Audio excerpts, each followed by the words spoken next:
Hi everyone, I am Priyanka. तो चलिए बात करते हैं आज घूंघट प्रथा के बारे में। घूंघट प्रथा कहाँ से और कब से और क्यों चालू हुई। पहली बात तो ये, आज भी हमें इस ज़माने में, हम 2026 में हैं और आज भी हमें बोला जाता है कि नहीं जी, घूंघट यहाँ तक नहीं होता है, घूंघट यहाँ तक होता है। जब तक आपको कुछ दिखे नहीं और आप अंधे होके ना चले या फिर गिर ही क्यों ना जाए, घूंघट वो नहीं होता है। पहली चीज़ तो ये पिछले ज़माने में, पुराने काल में घूंघट इसलिए किया जाता था। हम सिर्फ इंसानों की फ़िलहाल बात कर रहे हैं, ठीक है, देवगणों की नहीं कर रहे हैं। उस टाइम पे घूंघट इसलिए करवाया जाता था क्योंकि बच्चों की, आदमियों की, बच्चों की जो लड़कियां होती थी उनकी छोटी ही एज में शादी करवा दी जाती थी। ठीक है, तो लगभग सबकी एज में खासा कोई बड़ा डिफरेंस होता नहीं था। तो उससे क्या होता है, जेठ को देवर की वाइफ से बचाने के लिए या फिर उस ही एज ग्रुप में, या ससुर या फिर कोई बाहर के भी जो लोग आ रहे हैं, उनको अपनी जो बहुएं हैं उनसे एक डिस्टेंस बनाने के लिए बेसिकली घूंघट प्रथा का यूज़ किया जाता था कि घूंघट रखा जाए। ठीक है, उससे बेसिकली होता क्या था, लोग उसे, क्या होता है ना आजकल या उस ज़माने में भी, आप जब नहीं जानते, आप जानते हो कि कोई चीज़ ऐसे आप नॉर्मली बोलोगे एनफोर्स नहीं हो पाएगी, तो उसे क्या करा जाता है, एक ना फोर्स की तरह या फिर उसे किसी और बहुत ही अजीब या इम्पोर्टेंट चीज़ के साथ रिलेट कर देंगे ताकि हम उस चीज़ को माने। ठीक है, तो इसे किसके साथ रिलेट किया गया था, इज्जत सम्मान।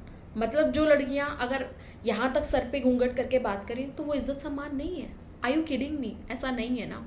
तो फिर उस टाइम पे इस बात को इस चीज़ से रिलेट करवा दिया जाता था कि भाई इज्जत है, सम्मान है, आपको बड़े बुजुर्गों का करना है, किसी ने खांस दिया तो आप 200 मीटर दूर भाग गए।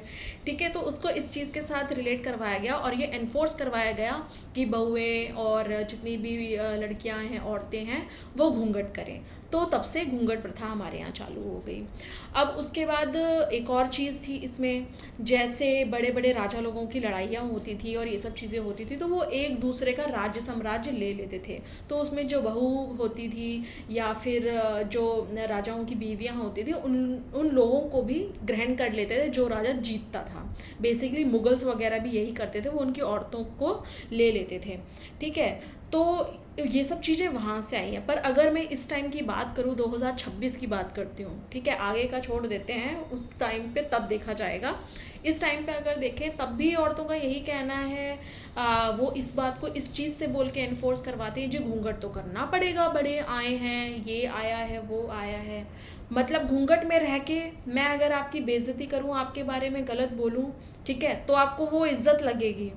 पर मैं घूंघट यहाँ तक या सर पे रख रही हूँ आपके मान सम्मान के लिए, जैसा आपको लगता है, और उसके बाद में अच्छी बात कर रही हूँ आपसे और सबसे अच्छे तरीके से बात कर रही हूँ, तो मतलब वो इज्जत नहीं है, वो संस्कार नहीं है। ठीक है, तो उसमें मेरे संस्कार खराब हो गए, या फिर हमें ये बोल दिया जाता है जो तुम्हारे घर वालों ने सिखाया ही क्या है।